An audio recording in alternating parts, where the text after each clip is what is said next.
Parce que malgré tout, on se rend la tâche facile puisqu'on prend 8 ou 9 buts d'avance. Mais ce que j'ai dit aux filles, j'ai dit le match il va durer 60 minutes, les filles en face elles vont élever leur niveau et ça a été compliqué. Je pense qu'on a eu pas mal de pression, on a eu du mal à gérer un peu la pression, notamment en deuxième mi-temps. Mais bon, on avait fait le boulot, on a fait le taf et franchement à la fin on a géré entre guillemets, même si on a eu peur. Et voilà, le principal il est là, c'était peut-être pas du handball aujourd'hui, mais les 3 points ils sont là et on a la montée, quoi. Bon, le SMEPS, équipe de Nancy qui était deuxième, donc le double challenge quand même d'avoir remporté ce match et de remplir votre objectif. Ouais, il fallait qu'on gagne parce qu'on avait pris 10 buts au match aller face à cette équipe-là. Donc si on perdait aujourd'hui, elle nous passait devant un goal average particulier et ça allait se jouer sur le dernier match, mais on n'était plus maître de notre destin. Donc voilà, la consigne aujourd'hui c'était de gagner, peu importe le score, il fallait qu'on gagne et voilà, on l'a fait, donc on pourra aller à Metz gentiment savourer cette montée sans pression. Est-ce qu'il y a une joueuse ou deux qui peut être amenée à jouer en équipe première la saison prochaine?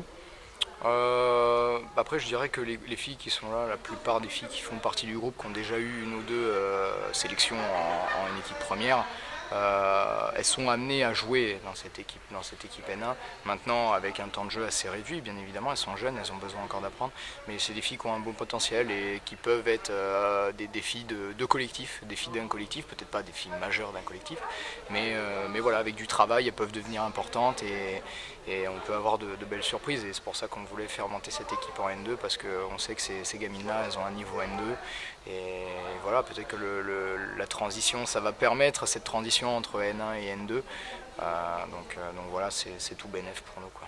C'est le travail de toute une saison, c'est une belle récompense. Ouais, ça a été. Voilà, on a un emploi du temps quand même qui était relativement lourd, avec 4 séances par semaine, plus les filles qui étaient en section sportive aussi.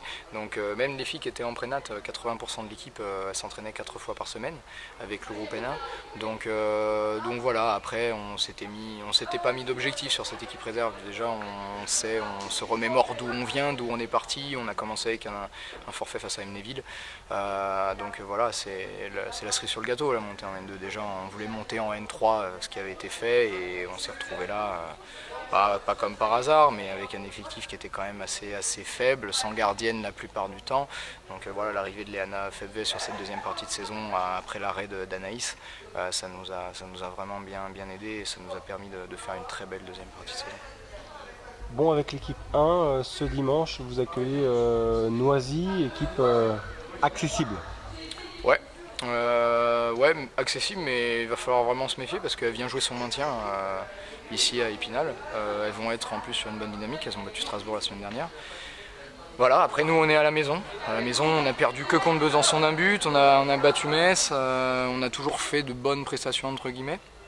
Donc voilà, elles vont avoir tout le trajet dans les pattes demain. C'est à nous d'aller chercher les 3 points parce qu'en plus il peut y avoir des petits résultats favorables sur les autres terrains, donc on peut gratter encore une place et peut-être aller titiller encore les places pour monter en D2. Alors vous êtes sûr qu'elle soit au Palais, parce que ce dimanche et la suite c'est du soleil, mais ce samedi le match a été délocalisé pour l'équipe 2 à Viviani parce qu'il y avait des vrais risques d'inondation au Palais des Sports, c'est ça? Ouais, non, on a vu que c'était pas praticable. Il y a des matchs qui ont été délocalisés, les moins de 18 France ont été délocalisés, la réserve a été délocalisée et les garçons aussi, la réserve des garçons. Voilà, normalement ça devrait se jouer au Palais des Sports demain, on l'espère. Maintenant, sinon on viendra jouer ici à Viviani, mais on espère pouvoir jouer dans notre fief pour l'un des derniers matchs de la saison, puisqu'il en reste que 2 à la maison, donc on espère en tout cas pouvoir jouer là-bas. Est-ce que tu as envie de rester à Épinal la saison prochaine, puisqu'il n'y a plus d'enjeu, hein, au pire vous finissez dans le top 5 avec l'équipe 1, dis-nous tout. Oui, c'est un souhait, j'ai pas forcément envie de bouger. Maintenant on est toujours en discussion avec les dirigeants, c'est pour ça que ça prend pas mal de temps. Donc voilà, normalement ça devrait se décanter rapidement pour qu'il y ait un peu plus de visibilité pour tout le monde.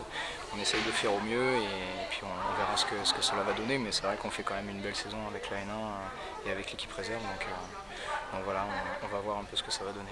Il y a des rumeurs qui laissent entendre que tu pourrais prendre en main l'équipe masculine. Est-ce que ça pourrait être un challenge qui t'intéresserait? Pour le moment, voilà, là on peut pas en parler parce que c'est toujours d'actualité. Pour le moment, il y a une saison à finir avec les filles, donc on n'y pense pas, j'y pense pas encore. Est-ce que ça t'intéresserait, mais les garçons? À long terme, oui, parce que c'est un souhait, moi, de pouvoir repartir avec des garçons. Maintenant, voilà, moi je suis à fond sur les filles. On finit la saison, on essaie de finir cette saison en trombe. Il nous reste encore des matchs importants, que ce soit avec la réserve, avec la finale de la Coupe des Vosges dans 3 semaines, et puis cet Hénin avec un gros match dimanche, et puis un gros déplacement à Besançon, et puis pour finir en beauté contre Kingersheim. Donc on essaie de bien finir l'année pour pourquoi pas bien entamer ensuite la prochaine. Bon, l'équipe masculine descend en N2, mais ça reste un très bon niveau pour reconstruire avec des jeunes, toi qui as l'âme formatrice. Oui, après c'est pareil, ça va être un peu comme le problème comme avec les filles.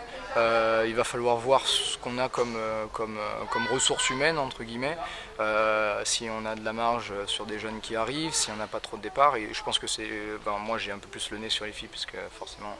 Il n'y a que Jules Velker normalement. Ouais, après c'est pareil, on va voir un peu ce que ça va donner avec les filles et avec les gars. Donc, mais je pense que le club travaille déjà pour bien préparer la saison prochaine. J'espère en tout cas que les deux groupes, que ce soit sur les filles ou chez les garçons, on espère pouvoir garder autant de nos produits du terroir entre guillemets.